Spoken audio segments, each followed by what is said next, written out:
This week I am testing the Leapmotor C10. This is a fully electric 5-seater SUV. Let's find out how good it is as a baby drive. And don't forget to like and subscribe and follow us on our socials.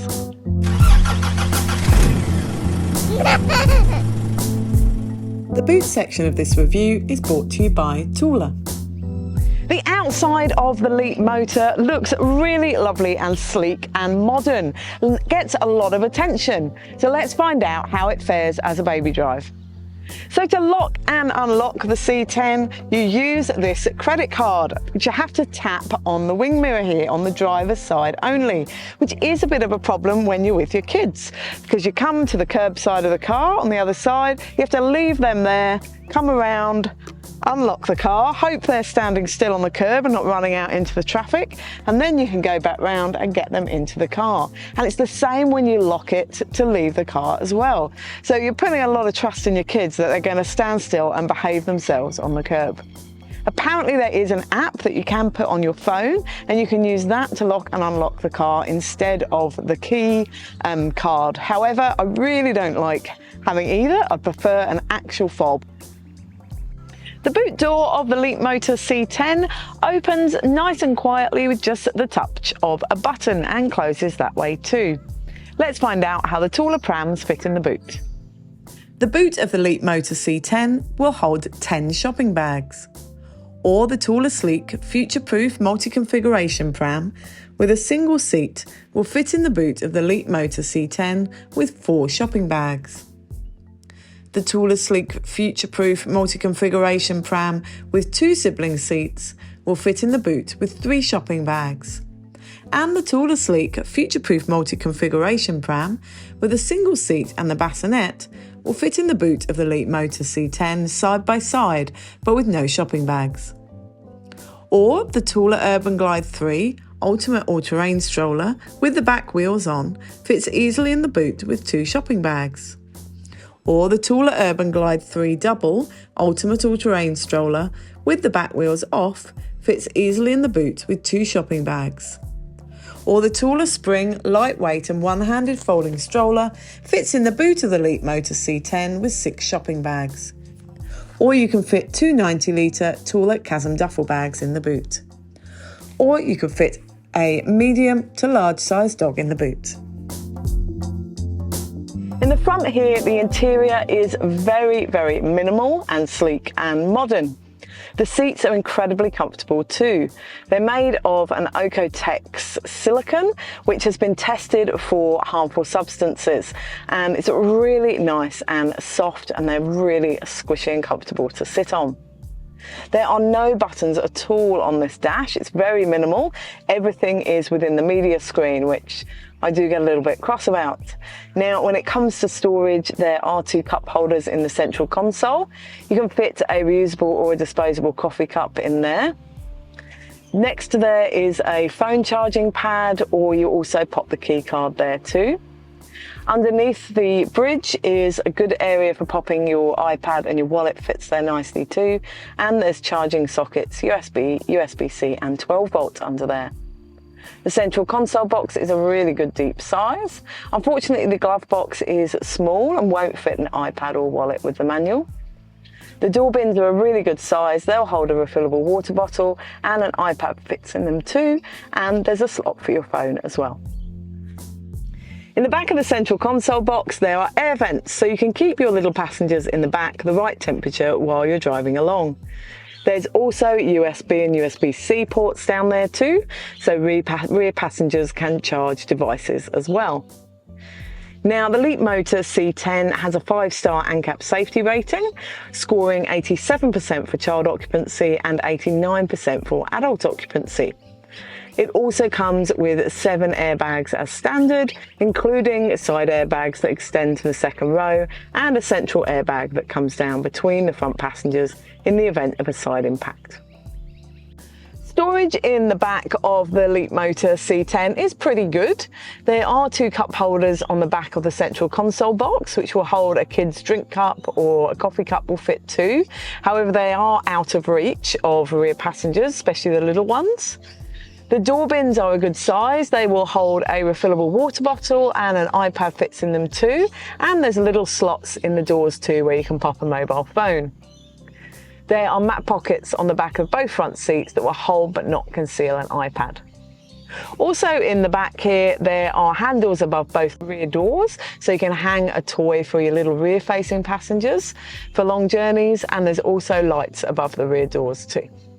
The interior of the Leapmotor C10 is really spacious, so when it comes to installing child seats in the back here, it's nice and easy.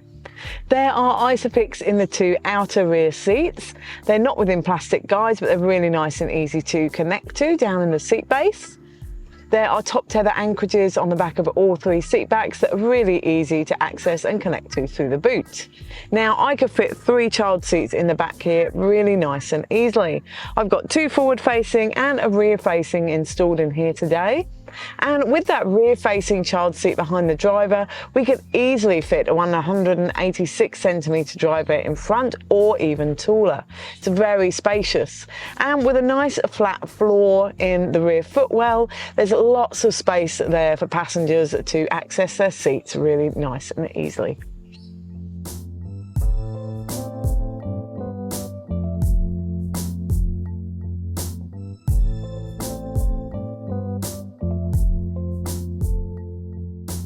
The Leapmotor C10 is, to be honest, a bit of a tricky car to drive. There is so much tech that it kind of interrupts your driving in not a very good way.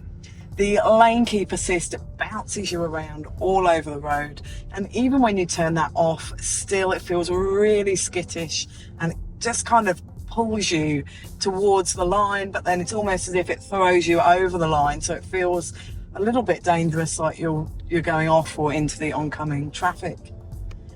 Now, it does have a very tight turning circle, which is one really good thing, so it makes parking and manoeuvring really nice and simple. That steering is very light as well, which I think adds to how skittish it feels, especially when at high speed. Now, it's got obviously the acceleration of an electric car, but it's not as fast as I'm used to. So actually I found pulling out in traffic, it actually can feel a little bit dangerous. It's incredibly slow to accelerate. Now, as you heard there's a lot of beeps. There's a lot of warnings. It's constantly telling me I'm distracted while I'm driving. Comes up with some countdown notifications on the media screen, which really are just so distracting. I think the tech really does interrupt with the drive, which otherwise would be quite smooth and quiet if it wasn't for all of that. I did find when I was sat in the back that because there's no parcel shelf, I can really hear the wet road noise through that rear wheel arch as well. Now, visibility is very good in here. With 3 child seats installed in the back, I could see out of that rear windscreen, which is excellent, and I can put the camera on when I need to as well. You control absolutely everything for this car through the media screen. It's really in depth, and it's quite frustrating that you can't control anything else in the car without going through heaps of screens here. For example, to change the lights, it's all in the screen. The doors and the windows and the mirrors are all through here too. Now, just to adjust the windows, you're going through multiple screens here just to lock and unlock the windows, which can be really frustrating when you've got the kids in the car and they're nagging at you. You've got to go through multiple screens just to lock or unlock the windows. Now you've got your charging screen, also your driving screen, so you've got different modes, and you can drive with one pedal because it's fully electric, all that kind of thing. You can change your ADAS in here. Now, I've talked about what it's like to drive, so you can come in here and change everything. However, I have found that it doesn't make too much of a difference to how it drives. You've also got your sound adjustment there too. So to adjust, just to turn up and down your music, you've got to come into this media screen, which it's too much faff for me when you're driving. You've got your assistant as well. so you can ask them to do things for you. I found she's pretty good, but she can sometimes just not really understand what you're saying, which can be frustrating. Can put the screen onto dark mode or light mode. It's a very big screen in the center here, so I prefer it on dark mode, otherwise it's just too intense while you're trying to concentrate on the road.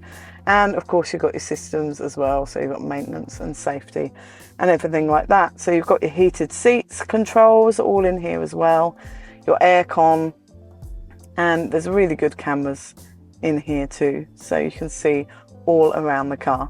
Even when you're not in reverse, you can use these cameras too, which I find really handy. So when you're parking and manoeuvring or just pulling off from the curb, you've got a really good view of the curb so you don't damage your wheels. Now this doesn't have any Apple CarPlay or Android Auto, so you can connect it with Bluetooth to your phone. However, I do find that it's really difficult to control and navigate through the system, so you actually end up having to control most of it through your phone anyway, so it's kind of pointless because you can't use your phone while you're driving.